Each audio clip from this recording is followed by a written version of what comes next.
എന്നോട് ഏതെങ്കിലും ഒരാൾ എൻ്റെ ജീവിതത്തിൽ ഞാൻ കണ്ടിട്ടുള്ള ഏറ്റവും മികച്ച ചിത്രം അല്ലെങ്കിൽ ഏറ്റവും ബ്യൂട്ടിഫുൾ ആയിട്ടുള്ള ഒരു ചിത്രം ഏതാണ് എന്ന് ചോദിച്ചു കഴിഞ്ഞാൽ എൻ്റെ മനസ്സിൽ ആദ്യം കടന്നു വരുന്ന ചിത്രം ഇത് തന്നെയായിരിക്കും.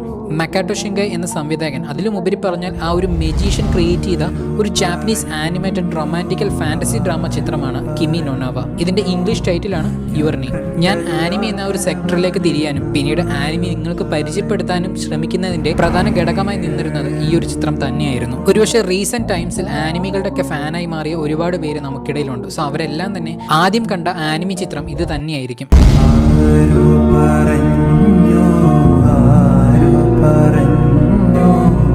ഞാൻ കണ്ട ദുരാകരമാണെന്ന്